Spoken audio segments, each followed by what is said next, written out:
is what is being done to ascertain mental issues with the police officers on the front end, like before they are actually hired on the job?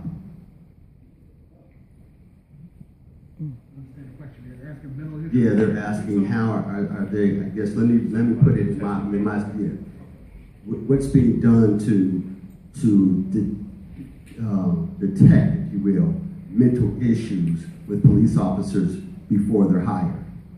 Well, I think mental issues basically that's a wide sort of term to put it as. I mean, the Chicago Police Department conducts serious, intensive background checks on all officers, all our potential hires. They do background checks, polygraphs, that sort of thing. Now, in terms of mental health issues, I mean, that's with the general larger community. I mean, if this one's under medication for depression or something else going on with them, then that's a different matter altogether. I think the police department is no more different than the rest of society.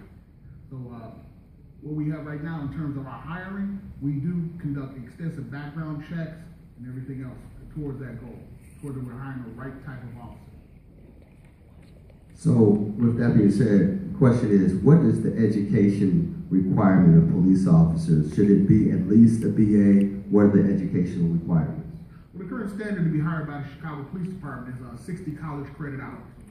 And that was part of our recruitment goal, was the fact that we emphasized that to a lot of the universities and colleges, even this one here, this educational setting here. We're trying to get police officers to come on, and you need 60 credit hours to do so. And in terms of higher ranks, you do require some advanced degrees, but the basic requirement to come on the job is 60 college credit hours. That's what we emphasize to a lot of these young men and women out here. But it's important to be in school, stay in school. If you want to be a police officer, do that, take that next step. So you take that next level of commitment to finish school, get your GED, get those 60 credit hours, and join the Chicago Police Department. We're trying to show them there's steps out here. There's steps to grow. We've also worked with John Jay College in New York in partnership with the Chicago Police Department. We've gone out and interviewed and talked to at-risk persons either who become a victim of violence or committed acts of violence. And we go to them, we provide them, we say it's a good visit, as my good friend would say, it's a good visit. You go to their homes, you try to tell them, hey, there's a different way than violence. What do you need in order to get out of this violent circle that you're in? You're either around people that are committing violence, or you're one of the people that's committing violence. Do you need education? Do you need housing? What do you need? To try and assess and try and offer some of those services to them. So I think Chicago Police Department has been in the forefront, like the good representative said. And if the police department has become a catch-all for a lot of things, whether it's mental health issues. We just attended a forum with Roseland Hospital the other day on youth mental health issues. It was a very intensive forum, and one thing I took away from it, the fact that you have a lot of our mental health providers in this community were really concerned about the community. I mean, we had doctors, nurses, counselors. They were just trying to find answers because they're trying to see what can we do. They were saying, what can we do to help you help people? And I've seen a lot of that lately, so I'm really impressed with that. And I was just tailing on what Dr. Cordova said earlier about in terms of employment. When I first got over here into the district, I had a young man out in Oakville Gardens. There was some thing we were doing out there with the mayor, and I was out there. I just saw this guy, and I asked him, I said, well, what can we do? What can the police department do to reduce crime out here? Your opinion. I want to hear what he had to say. And he sat back, and he took a pensive look, and he just kind of looked, and he said, if they had some jobs, they'd have something to do. Out of all the strategies and everything else, his whole thing was, if they had jobs, they'd have somewhere to be, and they wouldn't be out here doing stuff. So there's something to it. I'm going to make a statement on a card, and then I'm going to read the question, because I thought it was very interesting. I guess it's more of a statement, somebody just expressing themselves. It says, can we really engage in a conversation and not this artificial exchange? For what it's worth, I just put it out there. I think we're engaging in pretty good conversation, actually.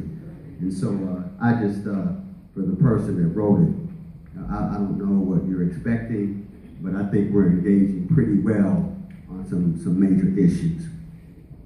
The next question is, for that no, go ahead. Is there an issue that you want to talk about that's not being addressed? Let's keep it real. Listen, I said at the very beginning, I want to hear from you. That's why we're doing this. I mean, if there is something that you are not hearing, let us know. And if the person doesn't want to say it out loud, we'll give you a card. Judge Richardson. Go ahead, bro. I'm sorry, Mr. Richardson. Good evening to the panel. I know some of the members on the panel quite well, and I think they do a wonderful job. But one of the issues that I think you just touched on, Commander, was what's done with the background checks. And I would suggest that the psychological part of the background test that is mandatory is used, unfortunately, sometimes as a pretext to eliminate African Americans rather than include them. And I have a very practical example of someone that we both probably know who's a college-educated, who's a college-educated young man who now has an office job. He wanted to be a cop. And the person who was evaluating him could barely count to 10 using his fingers and toes, and made a recommendation that he be removed from the process. I represented him at the administrative level. We won the appeal, and the hearing officer directed the police department to put him back in line so that he could go on to the academy. He had done everything and was supposed to go directly to the academy. Rather than doing that, the department delayed and delayed and delayed, and he had passed the psychological on the front end. Rather than putting him into the department, the academy, they put him back in line and made him go through another psychological, and this one, amazingly, he failed. This is a young man, African American, in great health, with a college degree, very articulate, could express himself well, and would have been a great member of the department and perhaps a future captain. Maybe that was part of the problem. But I would suggest that you look at that a little closely to see whether or not it's being used as a pretext to eliminate African Americans rather than to include them, because the last class I heard, and I don't know this to be a fact, but my understanding is that the last class that graduated from the academy had only a couple of African Americans in it, or a very small number. And that does not bode well for the future, because you're on the latter half of your career. I hope you live to be 100, but you're a commander now, and there needs to be a new population of young officers coming in to replace you, but I think we need to take a real close look at that. Thank you, Bob. Appreciate that. Yeah, please, Commander, go right ahead. And I appreciate your concern where you come from. I'm hearing you on that level. And the police department is going to make an effort to make sure that there's no shenanigans getting rid of people just because of that. And at the same time, we have to understand that, and we've done our recruitment drive, that I've always stressed to a lot of these young applicants coming on to be police officers, make sure you're clean. I mean, we got a lot of these young kids out here who make great police officers, but they're still out here smoking weed, hanging out with their friends. They're riding out with their friends who are kind of, that shady friends. They're riding around with that person. I mean, credit backgrounds, that sort of thing. That's no excuse for someone just being put out with a potential candidate. But at the same time, we got to make sure to tell everybody that we want to come on our department to make sure they fit all the criteria, where they don't need that extra help me over. They're qualified all the way around. So I do hear what you're saying there. And I Appreciate that comment, brother. Thank you so much. Yes, sir. We'll get to you, Senator. He has the mic. It's going to come right to you. Hold on, Donnie, I got you. First of all, I want to say I'm the one who wrote the note, because I don't feel you're addressing us. I feel you're addressing a plastic question on a piece of paper that has no substance to exchange. You say what you want to say, and that's it. The person that wrote the note may want to say something or not say something, but you don't give them an opportunity because everybody on the panel don't answer the question. For instance, my question about ethics in the police department. Do they teach them how to respect us? They don't respect us. They say you can have a meeting in the morning or when you call roll call, but when they get out there on that street, it's all evident in all of the most recent shootings, in the conversation, in the suit that the police officer filed against the family that charged them with the murder of their son. And it goes on and on. So I'm wondering, is this an exchange? Is this a dialogue? Or is this just a monologue where all of you all sitting up there, good, bad, and indifferent, to what's going on? If there's a need to change, then how come the police officers, there would be no real crime if he tampers with his body cam? They doing it with the cams in the car. They're cutting the sound off, on and on. And I can go on like this. I'm just saying, you seem to be making the same project, same program all over again. You just add new ingredients. We in the community don't have no say-so. We have meetings like this when y'all feel in crisis. And it would be full if you were addressing the issues, I believe, and the information that it got out for. But it didn't. I heard about it at the last minute. And I have an email.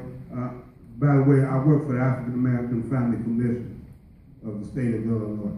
So I'm not just sitting here talking rhetoric or anger or anything like that. I'm trying to open up a dialogue between us. That's what these microphones were set up for, I thought. But brother, let me say I appreciate what you said. It has not fallen on deaf ears. So right now we're going to shift gears for real talk. So if people have some comments to make, raise your hand, get the mic in your hand, and express your concerns. But right now we have let me address that. Go ahead, address that. Part of this is not to gloss over any issue. This is not to not have the community have a say in these matters. That's why we're having this discussion. That's why we are. But what we are trying to do is make sure that everyone's voice is heard. These issues didn't start. Let's be very, very frank. These issues didn't start yesterday. These are systemic issues that have been going on all of our lives. I think Reverend Robinson said at the very beginning, for every African American male and many of the African American females in this room, we have all had encounters with the police that have been less than favorable. But where do we start? Do we complain only, or do we come together and have a game plan on how we are going to change the system? And that's what this is about. We are not just here to make ourselves feel good. We are here to come up with some real solutions. And if you have them, I'm here. I'm here to listen. We have Senator Schreiber, who's here to listen. We have a representative from Representative Evans' office, who's here to listen. We have a representative from Commissioner Moore's office, who's also chairman of the law committee at the county level, here to listen. But we brought you a commander. We brought resources here to have a discussion. Don't attack those of us who are trying to work with you. We are your friends. We are here to try to have a discussion with you about how we move forward. If you're frustrated, I get it. I'm frustrated too. I'm an African American man. I've been one all my life, and don't just play one on TV. So I understand. I understand the frustration that we feel. I have a 10-year-old and a 6-year-old daughter at home that I have to answer to every day. I can't even watch the television with them without having a PG-13 rating because of some of the things that they see on the news. So I get it. I get it. We're frustrated. We want respect, but respect is demanded. Respect is earned. Respect is received. But when we have to come together to make sure we put a plan in place so that we can get it.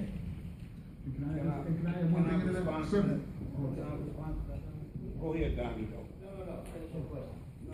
Listen, I don't mean to be sounding like I'm condescending or I'm accusing anybody of any wrongdoing or anything. I'm asking for the dialogue that you said you just repeated again. That we're here to have a dialogue. Writing down questions on the card is not a dialogue. It's a monologue. I tell you what, I ask you my question, you answer my question, and that's it. There ain't no exchange. I can't create with no opening to create. What do you want me to? I can offer solutions. I'm also a practitioner of restorative justice. I'm sure you're aware of that, but they transmuted it into something called police panels or something where they have the kids in the police station. If you're going to deal with wrongdoing, you can't deal with it in a setting that's set up to make them feel guilty, wrong, and everything else. You can't talk to them about making sense when you take them in the church. You gotta have them outside the church so they can see the value and the beauty of what they're talking about when you talk